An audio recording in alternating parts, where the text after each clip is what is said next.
अगर हंटर लिए तो टैपेट नॉइस तो आएगी ही आएगी एंड साथ में कुछ और भी समस्याएं आएंगी एंड इसके साथ मेरे पास कमेंट्स भी आएंगे कि भैया टैपेट नॉइस के लिए क्या करें। आप लोगों के बहुत सारे कमेंट्स आते हैं, बहुत सारे मैसेजेस आते हैं इंस्टाग्राम पे। सो मैंने सोचा कि मैं क्यों ना एक इसके लिए प्रॉपर डेडिकेटेड वीडियो ही बना दूं जिससे आप लोगों को टैपेट नॉइस से जुड़ी हुई चीज़ें क्लियर हो जाएं।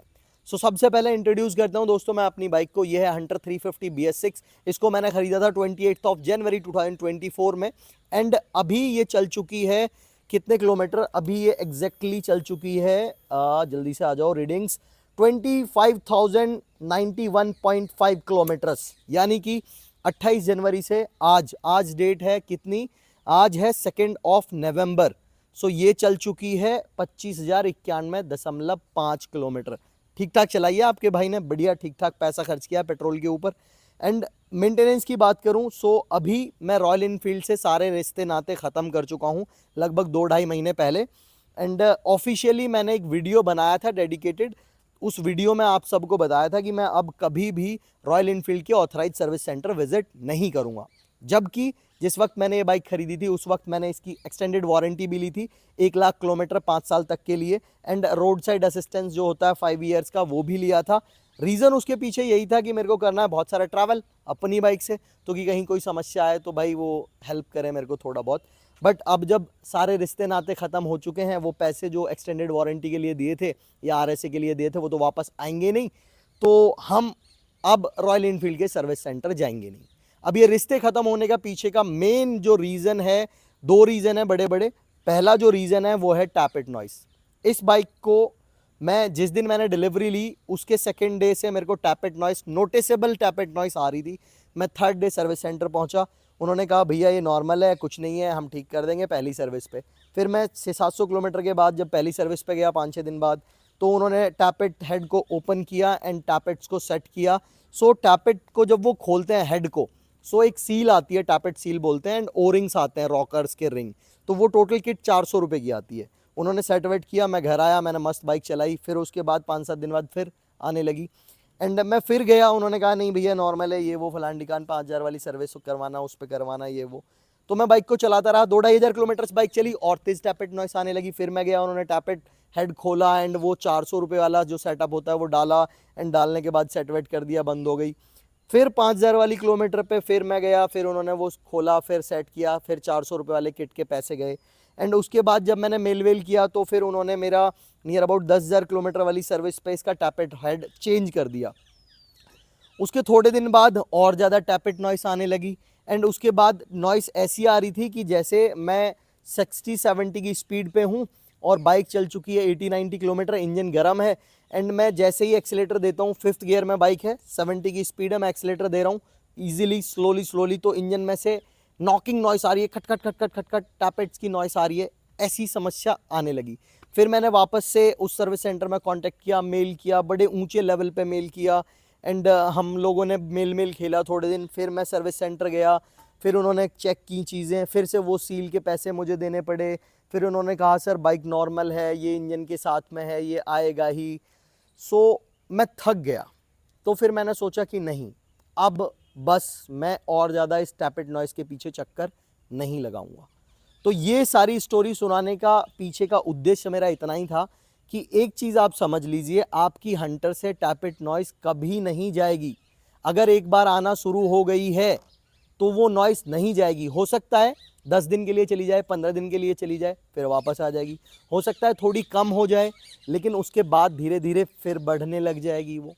तो इसका सॉल्यूशन आखिर में है क्या, वो बताता हूँ। पर भाई चैनल को सब्सक्राइब करके ना बेल नोटिफिकेशन आइकन को प्रेस ज़रूर कर दीजिए, क्योंकि देख रहे हो धूप पड़ रही है एंड मैं आप लोगों के लिए वीडियो बना रहा हूँ। स्वेटिंग हो रही है मेरे को एंड टाइम निकालना पड़ता है यार, आपका भाई मेहनत कर रहा है, आपके लिए एक लाइक एंड वो सब। और बाकी कोई क्वेश्चन क्वेरी है, कोई भी बात वीडियो में अधूरी रह जाती है, इंस्टाग्राम पे आ जाना, मैं फ्री रहता हूँ, मस्त बातचीत करेंगे हम। @bikebone21 डालो, वहाँ मैं अपना व्हाट्सअप नंबर भी शेयर कर दूंगा आपके साथ में, तो हम डिटेल में सारी चीज़ें वहाँ कर सकते हैं, ठीक ठाक बातचीत।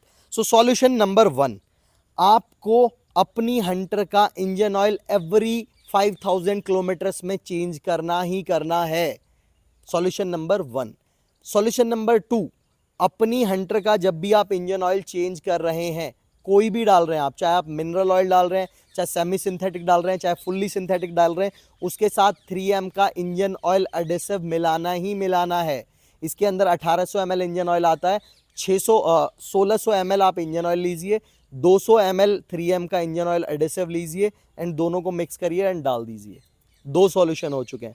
तीसरा सॉल्यूशन है, एक परफॉर्मेंस एग्जॉस्ट लगवा लीजिए, कोई भी जो आपकी पॉकेट अलाउ करे, बस कॉपी नहीं होना चाहिए एंड स्पेसिफिकली डिज़ाइन होना चाहिए हंटर के लिए, क्योंकि एग्जॉस्ट बनते हैं इंजन की क्यूबिक कैपेसिटी के अकॉर्डिंग।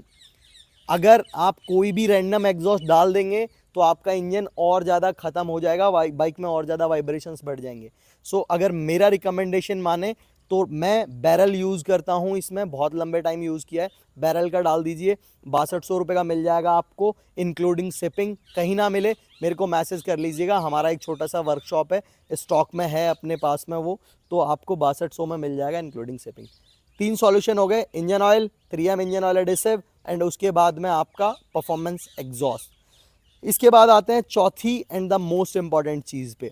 आपको देखिए, हर 5000 किलोमीटर में अगर आप टैपेट सेट करवाएंगे तो 400 रुपये की कॉस्टिंग भी आएगी ना भाई, वो क्योंकि जो किट आती है वो फ्री ऑफ कॉस्ट तो आती नहीं है एंड वो रीयूजेबल नहीं होती। अगर एक बार हेड खुला है तो किट नई लगेगी ही लगेगी। तो आपको एवरी 10,000 किलोमीटर्स पे इसके टैपेट्स को सेट करवाना है।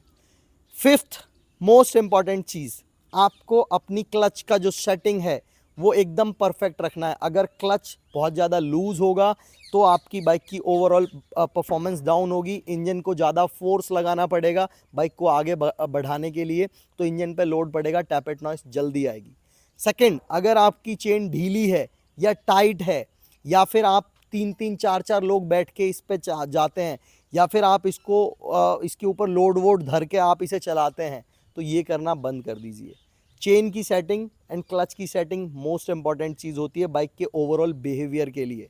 सो चेन स्मूथ एकदम प्रॉपर सेट होनी चाहिए, ना लूज ना टाइट, एंड चेन आप ल्यूब भी करें, चाहे आप सी ऑयल यूज़ कर लें, चाहे आप गियर ऑयल यूज़ कर लें, या फिर चाहे आप प्रॉपर चेन ल्यूब यूज़ कर लें किसी भी ब्रांड का, वो आपके पॉकेट के ऊपर डिपेंड करता है। बट चेन की कंडीशनिंग जब तक परफेक्ट नहीं होगी तब तक आपके बाइक की ऑप्टिमम परफॉर्मेंस आपको नहीं मिलेगी।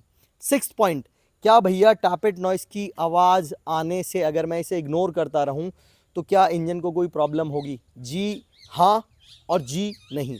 जी हाँ इसलिए, अगर बहुत ज़्यादा टैपेट लूज़ हो जाएंगे सो टाइमिंग चेन भी आपकी लूज़ होगी, एंड टाइमिंग चेन लूज़ होगी तो टाइमिंग चेन ब्रेक हो सकती है, हाई आरपीएम्स पे एक्सीडेंट हो सकता है, आपका जो नुकसान है वो बहुत ज़्यादा बड़ा आ सकता है। तो इसलिए अगर बहुत ज़्यादा आवाज़ कर रहे हैं, सबसे पहले नज़दीकी मैकेनिक के पास जाइए एंड अपने टैपेट को सेट करवाइए। इसके लिए आपको मैकेनिक चुनना है एक्सपीरियंस्ड पर्सन। एक्सपीरियंस का मतलब ये नहीं है कि पुराना कोई मैकेनिक है, बहुत पुराना। भाई ये जो इंजन है ना, ये बिल्कुल अलग है। जो पुराना इंजन आता था उसमें बांसुरी वाला सेटअप आता था, टाइमिंग चेन नहीं होती थी, इसमें टाइमिंग चेन होती है। तो जब आपके टैपेट सेट होंगे उनके साथ साथ टाइमिंग चेन भी सेट होगी, तभी वो कॉम्बिनेशन बनेगा एंड तभी आपको उस चीज़ का सॉल्यूशन मिलेगा। एंड ज़्यादातर रॉयल इनफील्ड के सर्विस सेंटर्स में मैंने देखा है कि लोग ऊपर हेड खोलते हैं एंड रॉकर्स को चेक कर लेते हैं इनके अंदर कितने mm का गैप है, जो गैप मीटर आता है उसको लगा के, बाकी नीचे टाइमिंग चेन का उन्हें पता ही नहीं है। तो याद रखें, जब भी टैपेट सेट होंगे उनके साथ टाइमिंग चेन भी सेट होगी ही होगी। तो ये कुछ चीज़ें हैं दोस्तों, परमानेंट सॉल्यूशन तो मैं नहीं कहूँगा, बट हाँ बचाव कर सकते हैं आप। कोरोना जैसी बीमारी है, इससे मतलब इसे बचा ही जा सकता है केवल। तो आप जितना ज़्यादा ख्याल रखेंगे उतना ज़्यादा आपकी चीज़ें बेहतर बनी रहेंगी। अगर मैं अभी अपनी बाइक की बात करूं सो मेरी बाइक में अभी मेरी बाइक चल चुकी है 25,000 किलोमीटर्स एंड मेरी बाइक में कोई भी टैपेट नॉइस की आवाज़ नहीं है मेजर।